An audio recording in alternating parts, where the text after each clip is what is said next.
जय श्री राधे कृष्ण। आप सभी का आपके अपने YouTube channel BK Mishra present में बहुत बहुत स्वागत है। आइए आज आप सब जानेंगे वर्ष 2024 कार्तिक मास कृष्ण पक्ष में एकादशी का व्रत कब धारण किया जा रहा है। तो जानेंगे व्रत के शुभ मुहूर्त के बारे में, पारण समय के बारे में, व्रत का पारण कब और किस चीज से किया जाएगा। तो आइए जानते हैं इन सबों के बारे में। कार्तिक मास कृष्ण पक्ष में पड़ने वाली एकादशी को रमा एकादशी के नाम से जाना जाता है। आप सभी भक्तों को रमा एकादशी व्रत की ढेर सारी शुभकामनाएं। आप सभी के जीवन में लक्ष्मी नारायण की कृपा से आप सभी को सभी प्रकार के सुख और समृद्धि की प्राप्ति हो। एकादशी का व्रत भगवान विष्णु और भगवान श्री कृष्ण को अति प्रिय होता है। प्रत्येक माह के कृष्ण पक्ष और शुक्ल पक्ष की एकादशी तिथि के दिन एकादशी का व्रत धारण किया जाता है। इसे एकादशी या 11 व्रत के नाम से जाना जाता है। जो भी भक्त सच्ची श्रद्धा के साथ, नियम और निष्ठा के साथ कार्तिक मास कृष्ण पक्ष की रमा एकादशी का व्रत धारण करते हैं, तो इस व्रत के प्रभाव से ब्रह्म हत्या, गौ हत्या आदि के पाप नष्ट हो जाते हैं तथा यह कामधेनु और चिंतामणि के समान पुण्य फलों को प्रदान करने वाली है। इस दिन भगवान विष्णु, माता लक्ष्मी और भगवान श्री कृष्ण का पूजन करना जो कि बड़ा ही पुण्य फलदायी माना गया है। कार्तिक मास कृष्ण पक्ष की एकादशी तिथि प्रारंभ समय जो कि 27 अक्टूबर 2024 दिन रविवार सुबह 7:25 और एकादशी तिथि की जो समाप्ति है वह 28 अक्टूबर 2024 दिन सोमवार सुबह 7:52। तो हमें शुद्ध रूप से एकादशी व्रत के लिए जो समय प्राप्त हो रहा है, तो सभी भक्तजन 28 अक्टूबर 2024 दिन सोमवार को व्रत धारण करेंगे। 10वें दिन के नियम का पालन 27 अक्टूबर को करेंगे। 28 अक्टूबर को एकादशी का व्रत धारण करेंगे और 29 अक्टूबर को व्रत का पारण किया जाएगा। एकादशी व्रत का पारण हरिवासर समाप्त होने के बाद करना चाहिए। हरिवासर का समय द्वादशी तिथि का पहला चौथाई हिस्सा हरिवासर का होता है। तो द्वादशी तिथि की जो समाप्ति है वह 29 अक्टूबर 2024 दिन मंगलवार सुबह 10:33 पे द्वादशी तिथि समाप्त है। तो व्रत का पारण 29 अक्टूबर 2024 दिन मंगलवार को किया जाएगा। पारण का समय सुबह 6:31 से सुबह 8:44 तक। इस व्रत का पारण जो कि बिल्व दलेन या तुलसी दलेन पारणम यानी कि बेलपत्र से या तुलसी दल से व्रत का पारण किया जाएगा। अगर यह संभव न हो पाए तो आप जल फल दल से व्रत का पारण करें।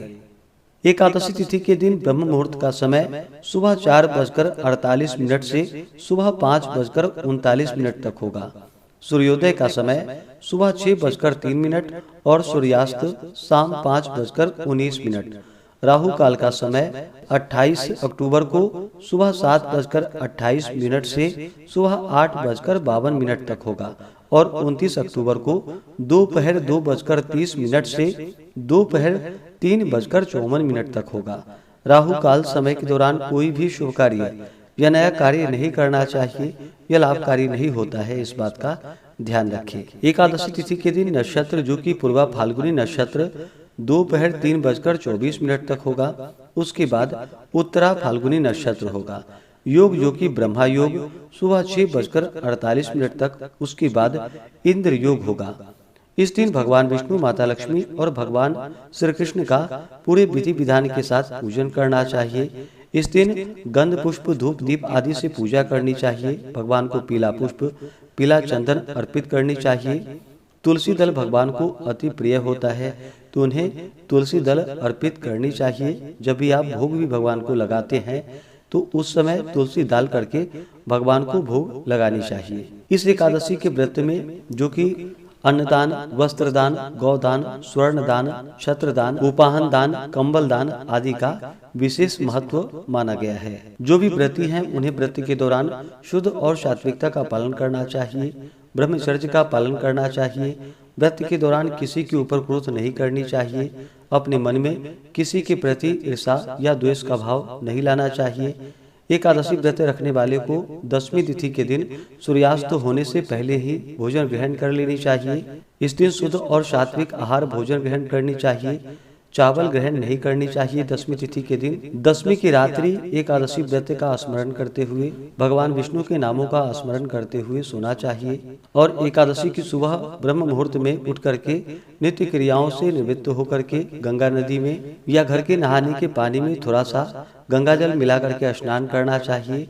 वैसे कार्तिक के महीने में गंगा स्नान का बड़ा ही विशेष महत्व माना गया है, तो जहाँ तक हो सके गंगा स्नान करें। गंगा स्नान नहीं कर पाए तो घर के नहाने के पानी में ही थोड़ा सा गंगा जल मिला करके स्नान करें। माता गंगा का स्मरण करते हुए शुद्ध वस्त्र धारण करके व्रती को व्रत का संकल्प लेना चाहिए। भगवान सूर्य देव को अर्घ्य प्रदान करनी चाहिए। इस दिन भगवान का दिन रात्रि उपवास रहते हुए सुबह और शाम के वक्त पूरे विधि विधान के साथ पूजन करना चाहिए। जो उपवास नहीं रह पाते हैं, जिनका स्वास्थ्य सही ना हो, तो आप एक समय फालाहार ग्रहण करके व्रत को धारण करें। इस दिन भगवान का सुबह और शाम के वक्त पूरे विधि विधान के साथ पूजन करें, कथा श्रवण करें। इस दौरान विष्णु सहस्त्र नाम, पुरुष सूक्त आदि का पाठ या श्रवण करना चाहिए। कथा आदि श्रवण करते हुए समय को व्यतीत करना चाहिए। इस दिन ओम नमो भगवते वासुदेवाय या श्री कृष्ण गोविंद हरे मुरारी आदि जप करते रहना चाहिए। इस प्रकार इस दिन भगवान का पूजन करके एकादशी की रात्रि जहाँ तक हो सके जागरण करते हुए समय को व्यतीत करनी चाहिए और द्वादशी तिथि की सुबह उठ करके स्नान करके शुद्ध वस्त्र धारण करके भगवान का पूजन कर ले, भगवान की आरती करे। इसके बाद ब्राह्मणों को भोजन करवाए, ब्राह्मणों को दान और दक्षिणा दे और फिर समय के अनुसार व्रत का पारण करना चाहिए। इस प्रकार व्रत को धारण करने से व्यक्ति के सभी प्रकार के पाप और ताप नष्ट होते हैं। यह व्रत जो कि कामधेनु और चिंतामणि के समान पुण्य फलों को प्रदान करने वाली है। तो इस दिन भगवान का पूरे विधि विधान के साथ पूजन करे, कथा श्रवण करे, नाम कीर्तन करे, तो यह बड़ा ही पुण्य फलदायी होता है। तो आशा करता हूँ कि यह जानकारी आपको अच्छा लगा हो। ऐसे ही ज्ञानवर्धक जानकारियाँ प्राप्त करते रहने के लिए, व्रत पूजा के बारे में जानने के लिए, कथा को सुनने के लिए चैनल पे अगर आप पहली बार आए हैं तो चैनल को लाल बटन दबा करके सब्सक्राइब करें, साथ में बेल आइकन घंटी को दबाएं ताकि आने वाली वीडियो का नोटिफिकेशन आपको समय से मिलता रहे। अगर आप सब आगे के जो कि दीपावली कब है, दीपावली के शुभ मुहूर्त के बारे में जानना चाहते हो तो उसका वीडियो चैनल पे अपलोड है या वीडियो के एंड स्क्रीन में भी वीडियो का लिंक दिया गया है। आप उसके माध्यम से जानकारियाँ को प्राप्त कर सकते हैं। मिलते हैं फिर अगले वीडियो में। आप सभी भक्तों पर भगवान विष्णु का कृपा सदैव बना रहे। जय श्री राधे कृष्ण। धन्यवाद।